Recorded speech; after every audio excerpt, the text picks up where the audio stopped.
যে মহাপরিকল্পনা না নিলে বড় বিপদে পড়তে যাচ্ছে বাংলাদেশ। মন্তব্য প্রতিবেদনটি লিখেছেন এলাহি নেওয়াজ খান। 3 দিক দিয়ে ভারত পরিবেষ্টিত, পূর্ব দিকে গৃহযুদ্ধের রক্তাক্ত মিয়ানমার, দক্ষিণে বিশাল বঙ্গোপসাগরের উত্তাল তরঙ্গ রাশি এবং মাঝখানে 54,000 বর্গমাইলের ছোট্ট বাংলাদেশ। কোনো প্রাকৃতিক সম্পদ নেই, আছে 18 কোটি মানুষের বিশাল জনশক্তি। একসময় চীনের মহান নেতা মাও সেতুং বলেছিলেন, জনসংখ্যা কোনো সংকট নয়, বরং সম্পদ। তাই তো বিদেশে কর্মরত এই জনগোষ্ঠী এখন আমাদের অর্থনীতির প্রধান চালিকা শক্তি। এর পাশাপাশি দেশটির ভৌগোলিক অবস্থান এমন এক ভূ রাজনৈতিক গুরুত্ব বহন করছে যা বহু শত বছর ধরে উপেক্ষিতই ছিল। এই গুরুত্ব একদিকে যেমন আমাদের মাথা উঁচু করে দাঁড়ানোর অনুপ্রেরণা যোগায়, তেমনি পরাশক্তিগুলোর সেন দৃষ্টি আমাদের কৌশলী হতেও শেখাচ্ছে। চট্টগ্রাম, চালনা ও পায়রার মতো 3টি বিরাট বন্দর সুবিধার পাশাপাশি পূর্ব এশিয়ার বিশাল অর্থনৈতিক অঞ্চলের সঙ্গে দক্ষিণ এশিয়ার সংযোগ স্থাপনকারী দেশ হিসেবে বাংলাদেশের অবস্থান এখন বিশ্ব সম্প্রদায়ের দৃষ্টিতে অনেক বেশি গুরুত্বপূর্ণ। একইভাবে চীনের ভূ রাজনৈতিক কৌশলের অংশ হিসেবে প্রসিদ্ধ মুক্তোর মালা নেটওয়ার্ক বা স্ট্রিং অফ পার্লস স্ট্র্যাটেজি সঙ্গে সংযুক্ত হওয়ার বিষয় সহ ভারতের শিলিগুড়ির চিকেন নেক সংকট বাংলাদেশের ভূমিকাকে আরো অপরিসীম করে তুলেছে। আবার অন্যদিকে মিয়ানমারের ভেতর স্বাধীন আরাকান রাষ্ট্র পরিচালনার লক্ষ্যে চলমান রক্তাক্ত যুদ্ধ এবং বাংলাদেশ ও ভারতের উত্তর পূর্বাঞ্চলের কিছু এলাকা নিয়ে একটি খ্রিস্টান রাষ্ট্র গঠনের পশ্চিমা পরিকল্পনার গুঞ্জন বাংলাদেশের ভূমিকাকে আবার জটিলও করে তুলেছে। ঠিক এরকম একটি প্রেক্ষাপটে বাংলাদেশের সামরিক শক্তির ব্যাপক উত্থান ও সম্প্রসারণের বিষয়টি এখন সময়ের দাবিতে পরিণত হয়েছে।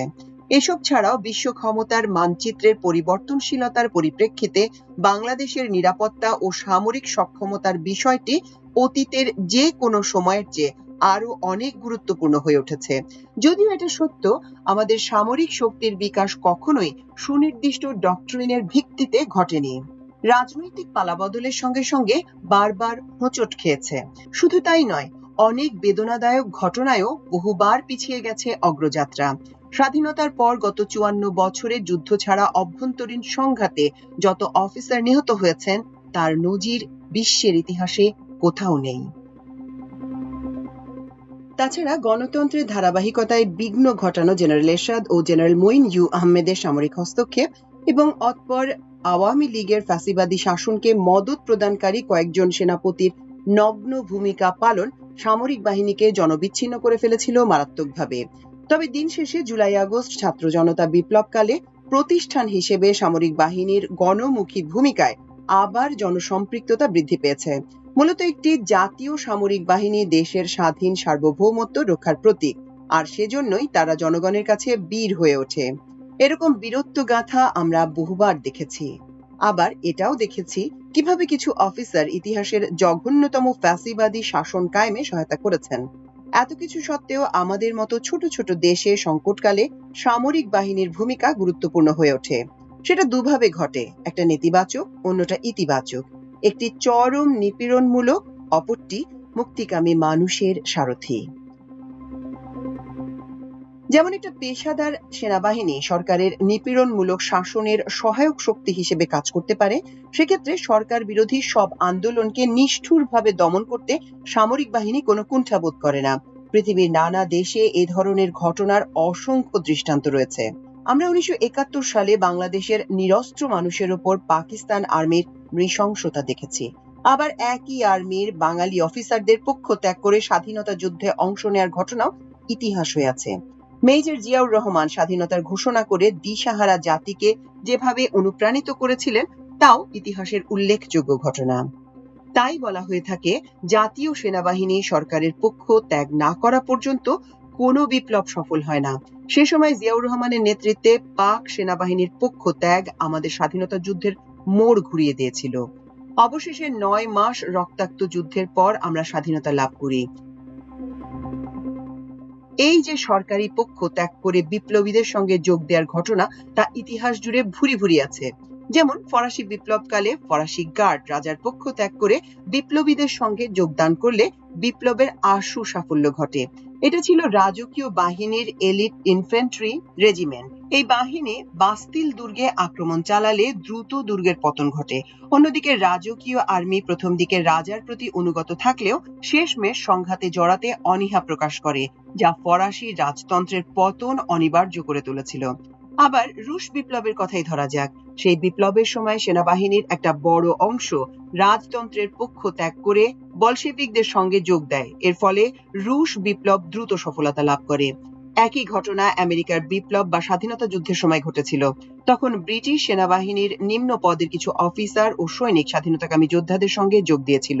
এতে ব্রিটিশ আর্মির মনোবল ভেঙে পড়ে এবং আমেরিকার স্বাধীনতা ত্বরান্বিত হয়। এরকম আরো অনেক ঘটনার কথা ইতিহাসের পাতায় লিপিবদ্ধ আছে।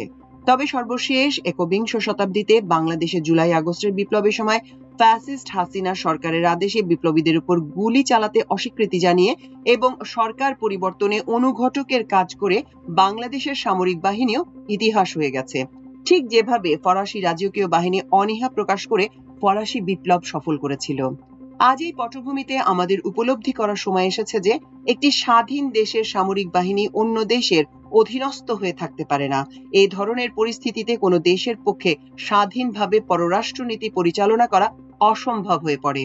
সম্প্রতি সেনাপ্রধান জেনারেল ওয়াকারুজ্জামান বলেছেন, শক্তিশালী প্রতিরক্ষা ছাড়া পররাষ্ট্রনীতি সম্ভব নয়। বিগত আওয়ামী ফ্যাসিবাদী শাসনামলে সেটাই ঘটেছিল। আওয়ামী লীগ সরকার শুধু ক্ষমতায় টিকে থাকার স্বার্থে বাংলাদেশকে ভারতের একটি অধীনস্থ রাষ্ট্রে পরিণত করেছিল। অতি সম্প্রতি বাংলাদেশের প্রধান উপদেষ্টা ডক্টর মোহাম্মদ ইউনূস চীন সফরকে কেন্দ্র করে ভারতের প্রতিক্রিয়া দেখে তাই মনে হচ্ছে, দেখে শুনে মনে হচ্ছে ভারতের সঙ্গে সলা পরামর্শ না করে এই ধরনের কোনো সফর আওয়ামী শাসন আমলে হয়তো কল্পনাই করা যেত না। নিশ্চয়ই সে সময় শেখ হাসিনার চীন সফর ছিল ভারতের অনুমতিক্রমে, যা ভারতের পররাষ্ট্র নীতির ক্ষেত্রে কোনো ধরনের বিঘ্ন ঘটাবে না বলে নিশ্চয়তা ছিল। এতে আমাদের পররাষ্ট্রনীতি কতটা ভারত নির্ভর ছিল তা প্রতিফলিত হয়েছে, যা ভ্যাসেল স্টেট অর্থাৎ অধীনস্থ রাষ্ট্রের ক্ষেত্রে ঘটে থাকে। ইতিহাসে এ ধরনের অধীনস্থ রাষ্ট্রের দৃষ্টান্ত অনেক আছে। একদা নরওয়ে আমেরিকার ভ্যাসেল স্টেট ছিল। দেশটির পররাষ্ট্রনীতি আমেরিকা নিয়ন্ত্রণ করত। বাংলাদেশের স্বাধীনতা যুদ্ধ চলাকালে ভারত তৎকালীন স্বাধীন বাংলা সরকারের প্রধানমন্ত্রী তাজউদ্দিন আহমেদের সঙ্গে যে 7 দফা চুক্তি স্বাক্ষর করেছিল, তাতে ভারতীয় সমরবিদদের তত্ত্বাবধানে এমন একটি আধা সামরিক বাহিনী গড়ে তোলার কথা ছিল, যা অস্ত্রশস্ত্রে ও সংখ্যায় নিয়মিত বাহিনীর চেয়ে বড় হবে। পরে ওই চুক্তির আলোকে রক্ষী বাহিনী গঠিত হয়। ওই চুক্তির আরেকটি ধারায় বলা হয়েছিল, বাংলাদেশের পররাষ্ট্রনীতি ভারতের পররাষ্ট্রনীতির অনুরূপ হবে। তার অর্থ এই দাঁড়ায় যে বাংলাদেশের কোনো শক্তিশালী সশস্ত্র বাহিনী থাকবে না, থাকবে না কোনো স্বাধীন পররাষ্ট্রনীতি। তাই দেখা যাচ্ছে আওয়ামী লীগ স্বাধীনতার এত বছর পরও ভারতের সঙ্গে তার পুরনো আঁতাত থেকে কখনো বেরিয়ে আসতে পারেনি। পরিশেষে এটা বলা যায়, অদূর ভবিষ্যতে বাংলাদেশকে বেশ কিছু চ্যালেঞ্জের মোকাবেলা করতে হবে, যেমন অস্থিতিশীল মিয়ানমার, পার্বত্য চট্টগ্রামের অস্থিরতা, দেশের অভ্যন্তরে পূর্ব পরিকল্পিত অন্তর্ঘাতমূলক তৎপরতা, বিগ ব্রাদারের অব্যাহত মনস্তাত্ত্বিক চাপ, সীমান্তে ক্রমাগত উত্তেজনা বৃদ্ধি প্রভৃতি নানা ধরনের নিরাপত্তার ঝুঁকি সৃষ্টি হতে পারে। এসব মোকাবেলায় রাজনৈতিক ও সামরিক নেতৃত্বের যৌথ মহাপরিকল্পনা প্রণয়ন জরুরি হয়ে পড়েছে। তা না হলে অচিরেই বাংলাদেশকে বড় ধরনের বিপদে পড়তে হবে।